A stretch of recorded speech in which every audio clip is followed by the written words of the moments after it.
Who makes a better truck, Toyota or Ram? We'll find out with today's comparison. The Sky Ram here in Provo and then the Orem Toyota are providing us with both of these trucks. I'll include a link to both their websites in the description down below. Let's get right into it.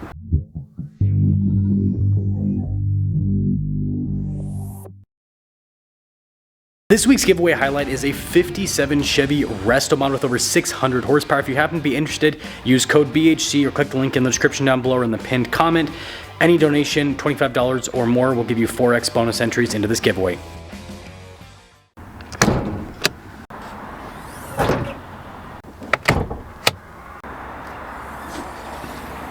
Powering the Tundra is a twin-turbo 3.4 liter V6 that goes through a 10-speed automatic. Fuel economy 17 around town, 22 on the highway, with power outputs being 389 horsepower and then 479 pound-feet of torque. Now powering the Ram is a twin-turbo 3-liter inline 6 that goes through an 8-speed automatic. Fuel economy is 18 around town, 24 on the highway, with power outputs being 420 horsepower, 469 pound-feet of torque.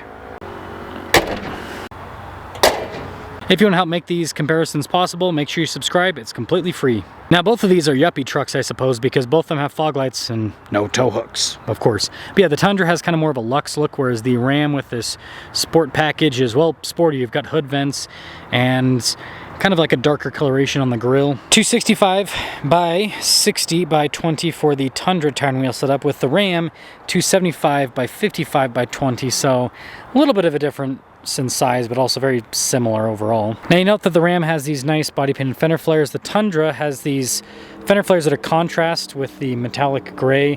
Both of them have big badges on the side, funny enough.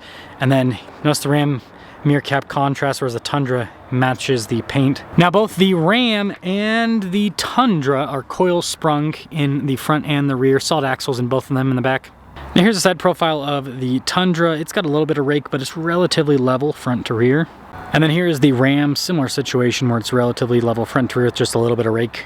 Now let's take a look at the beds of both of them. So the Ram, it's pretty nice with the pop-down feature.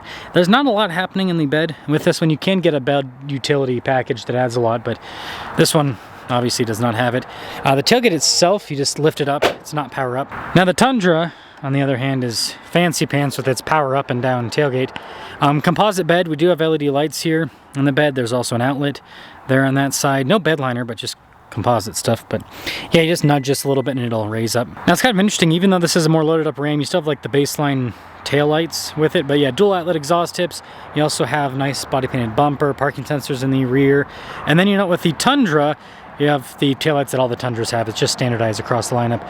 But yeah, you've got parking sensors and everything. Yeah, it's interesting to see these trucks next to each other because the design language is so different with both of them. Legroom here in the back is pretty good. We've got a little storage pocket in the Ram. You've got some wood trim there, USB ports, heated seats, and outlets. These seats actually, they recline. That's pretty cool. There's also buckets on the back of this. And then, yeah, the seats themselves perforated down the center. There's also a nice trim on the door panel itself. The window is power with the opening, and then you've got pretty good headroom. Legroom in the back of the Tundra is good. Got a little storage pocket, some cup holders, USB ports with an outlet in the back. No ice buckets or anything, but yeah, the seats got nice leather trim. It's not as nicely stylized as the Ram, that's for sure. The whole window in the back opens up in the Tundra, and then you do got more nice soft touch trim there on the door panel, and then headroom back here. It's pretty good. Blind spot ring with the mirrors. I'm pretty sure they're double pane windows up front. Double check, but I'm like 90% sure. We've got memory seats here with the Ram, automatic for the front windows, mirrors power fold in. Payload capacity 1591. Laramie there on the front seat, again perforated down the center. Power adjustments on the side with the lumbar support. You also have your pedal adjustments here on the other side. Let's start this thing up. Boom. That's pretty nifty, the whole gauge cluster sweep. But yeah, partially analog, partially digital. And then if we zoom out with the steering wheel, you've got soft touch all around, radio controls in the back. You've got adaptive cruise control with this, gear limiter function. This has drive modes now with the new Rams. Have gone fancy, and if we twist that dial, look at that, just backup camera in reverse. But yeah, the infotainment system, I mean, this thing is massive. If I turn off the screen, you can see that there's a bunch of controls on either side at the bottom as well for stuff like your parking sensors, trailer brake controls as well. But yeah, I mean, the screen itself is relatively quick to respond. It does take a second for some of the pages. Heated ventilated seats, by the way. Got the dial shifter here, driveline select, part-time four-wheel drive system with the 2-speed transfer case, but it also has auto, so it's got everything you want. Auto stop start, you can turn that off. Got some USB ports. phone charging pad, an outlet there. And then this is like the best center console in the truck industry. I mean, nobody can compare to this. There's so much space, utility. There's 2 glove boxes as well. And then this one has a panoramic sunroof. Blind spot ring with the Tundra, just regular single pane windows. Got more soft touch trim here. Mirrors power fold in, got memory seats. And then 1380 for the payload, or is it 1390? 1390, wow. Anyways, the seat's perforated. Got your power adjustments on the side there.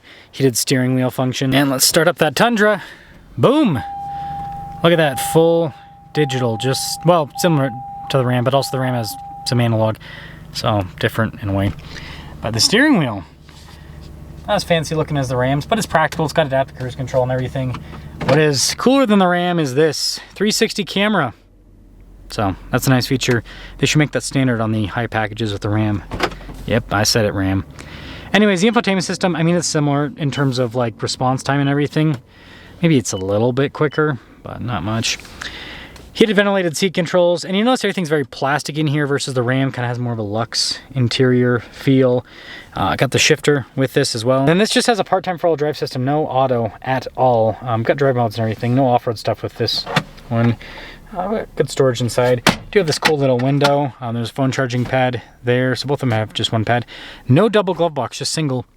Camera rear view mirror, you can get that in the Ram, but again, it's a la carte. No sunroof in this particular one. The Ram's about $71,000 for the sticker price. The Tundra's about $63,000, almost $64,000. Let's see how they perform. Well, Toyota Tundra Limited with the TT V6.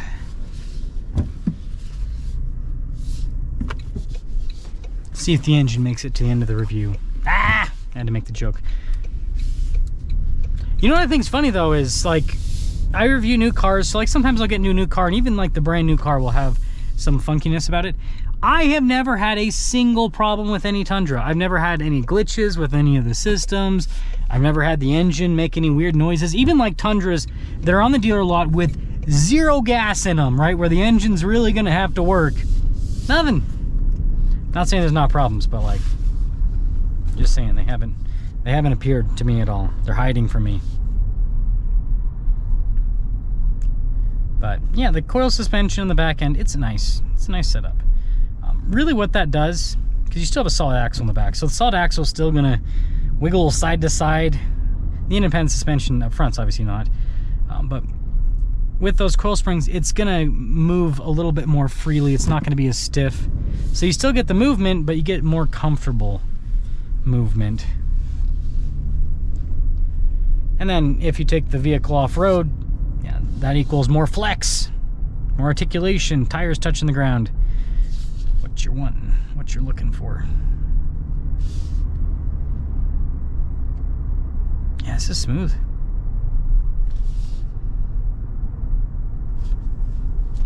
Sorry, I'm going to have to pull this down. The sun's a little bit too bright. It's got good torque too. I do like the Tundra engine.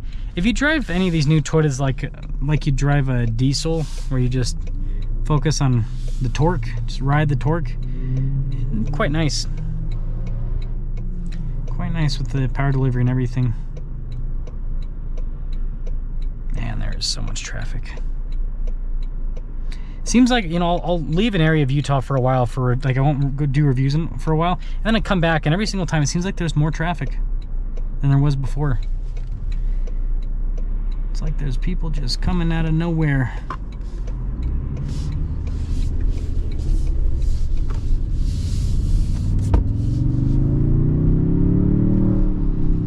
It's got a good top end too. I mean, this thing's got almost 400 horsepower.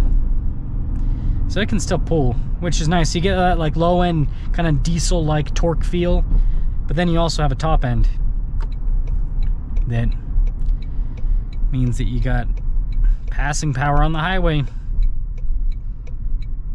I think these Tundras drive nice. I'm of the opinion you always gotta go and test out all the competition. I mean, that's one of the things that I've gotten out of this job more than anything else is not, oh, this car is way better than that. Like, there is some of that. There is some of, hey, this car is better than that car. But a lot of it is just the fact that you've got to just go and test the competition. You got to just go and see what's up with the different brands. Because I'm always surprised when I go and drive a car and it's like, wow, this is nicer than I thought. It happens all the time for me. It happens all the time. So, Tundra Limited. It's got all the right ingredients. And I think that people would be more willing to look at this truck if Toyota wasn't having the engine issues. But again, it's not every single truck. I mean, from what people have told me, it's like less than 1% of trucks have been affected. Obviously, there's the recall of like, you know, 100,000 vehicles here, 100,000 vehicles there. So it sounds like big and crazy, but you got to remember, all the American trucks, their recall numbers are in the millions, not hundreds of thousands. So just take that into account.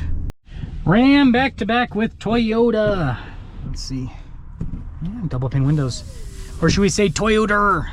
Ram back to back with them Toyotas.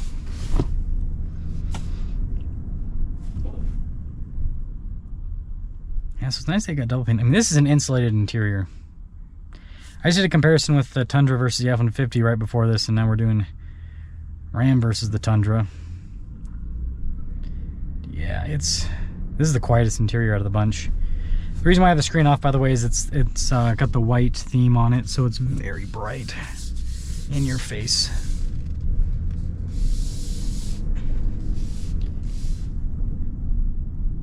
Man, this thing's smooth. The suspension's comfortable. I think that the suspension in this, even though they're both coil sprung, I think it's better than the Tundra. Both of them feel like trucks, but this just feels like the compression over the bumps and everything is just better, just more comfortable. The truck just feels more solid in general. Yeah, I like the steering wheel. And that's the thing about the interior. I mean, that's something that I don't think I can understate. The interior difference is so big. This feels like very high quality. And you know, the Tundras are, you know, Toyota's good at building stuff, but man, it is super plasticky in that Toyota. It is super, super plasticky. And there's plastics in this, but yeah, it's like a whole nother world when it comes to materials and everything. So yeah, kind of, I don't know. I think it's an important difference. Man, I don't think I'm gonna be able to get it here for the life of me. There's just way too much going on. Okay, I think after this person goes. And the engine, oh man. What a beauty. I love inline sixes. They're smooth all throughout the power band. Low RPMs, high RPMs, middle RPMs, they're always just smooth. There's no choppiness like you get in a V6. And you actually feel like you have power up top, because the V6s is like they got horsepower, torque, and then it kind of just dies off. Right? It's the opposite. It's torque, and then horsepower, and then bleh. Whereas an inline six, it just keeps going. It just holds the power. So, I don't know. I like it. It's my favorite type of six-cylinder. Well, I like flat six, but I wouldn't want a flat six in a truck. Not enough torque. Not enough torque. Yeah, this is comfy. Just a luxury boat. I like it. But there is a price difference. Well, kind of. Rams tend to have bigger discounts than Toyotas, so your actual sale price might not be too far off. That being said, Ram needs to add more standard equipment to their packages. If Ram just offered more standard equipment, I mean, Toyota does it, Chevy does it, Ford is starting to do it, it seems like, that would help them out immensely, because I think objectively, I think Ram has like the best half-ton pickup truck. It is super comfortable, it looks good, well built, it's got a great engine with so much power and torque, it gets good fuel economy, so much going for it. You have so much potential, Ram, so much potential. But at the same time, they're not doing that yet. Because I mean, if you want to get this like actually like that Tundra feature-wise, I mean, you're looking at like close to 80 grand. And it's like, why you gotta do us like that, Ram? Why you gotta do us like that? So, I hate this turn so much. Anyways, let me know which one you'd pick. I like the Ram more, but I like the price of the Tundra. I really like that price tag with the features. So it'd be kind of a tough situation.